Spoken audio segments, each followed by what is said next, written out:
बहुत समय पहले की बात है। महिषासुर नाम का एक असुर हुआ। उसका जन्म असुरों के कुल में हुआ था, लेकिन वो बहुत ही शक्तिशाली और चतुर था। उसके मन में एक ही इच्छा थी, पूरी दुनिया और स्वर्ग पर अपना राज चलाना। वो चाहता था कि कोई भी उसे हरा न सके, इसलिए उसने एक कठिन निर्णय लिया। अपनी इच्छा पूरी करने के लिए महिषासुर ने ब्रह्मा जी की घोर तपस्या शुरू की। वो सालों तक एक पैर पर खड़ा रहा और उसने न कुछ खाया न कुछ पिया। उसकी भक्ति और तप को देखकर ब्रह्मा जी प्रसन्न हुए और उसके सामने प्रकट हुए। उन्होंने महिषासुर से वरदान मांगने को कहा। महिषासुर ने चालाकी से वरदान मांगा, हे देव, मुझे ऐसा वरदान दें कि कोई भी देवता या इंसान मुझे न मार सके। ब्रह्मा जी ने तथास्तु कह दिया। वरदान पाकर महिषासुर अहंकार से भर गया। उसे लगा कि अब वो अमर हो गया है, क्योंकि उसे लगा कि एक स्त्री तो उसे कभी हरा ही नहीं पाएगी। वरदान मिलते ही महिषासुर ने स्वर्ग पर हमला कर दिया। उसने इंद्रदेव और अन्य देवताओं को वहां से भगा दिया।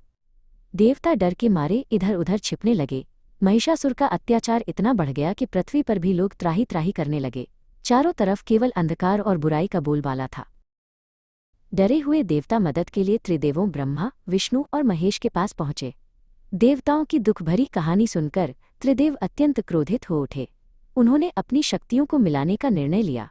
भगवान विष्णु, शिव और ब्रह्मा जी के मुख से एक दिव्य और ओजस्वी प्रकाश निकला। वो सारा प्रकाश मिलकर एक महान शक्ति के रूप में बदल गया और उस प्रकाश के पुंज से माँ दुर्गा का प्रकटीकरण हुआ। माँ दुर्गा अत्यंत सुंदर, तेजस्वी और पराक्रमी थीं। उनके चेहरे पर शांति थी, लेकिन उनकी आंखों में दुष्टों का संहार करने वाला तेज था। सभी देवताओं ने माँ दुर्गा को अपने दिव्य अस्त्र शस्त्र दिए। शिव जी ने त्रिशूल, विष्णु जी ने चक्र और इंद्र ने वज्र भेंट किया।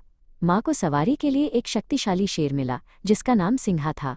माँ दुर्गा अब अपने 10 हाथों में शस्त्र सजाकर युद्ध के लिए तैयार थीं। जब माँ दुर्गा ने युद्ध के मैदान में प्रवेश किया तो उनकी ललकार सुनकर महिषासुर कांप उठा।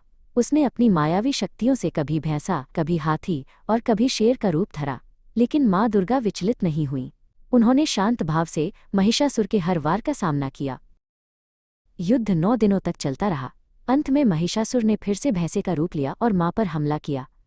सिंहा ने दहाड़ मारी और असुर की सेना को तितर-बितर कर दिया। माँ दुर्गा ने अपने त्रिशूल से महिषासुर पर प्रहार किया। उनकी शक्ति के आगे असुर की माया टिक न सकी। माँ दुर्गा ने महिषासुर का अंत कर दिया और देवताओं को उसका खोया हुआ स्वर्ग वापस दिलाया। आकाश से फूलों की वर्षा होने लगी और सबने माँ दुर्गा की जय के नारे लगाए। ये कहानी हमें सिखाती है कि बुराई कितनी भी बड़ी क्यों न हो, अंत में जीत हमेशा सच्चाई और अच्छाई की ही होती है।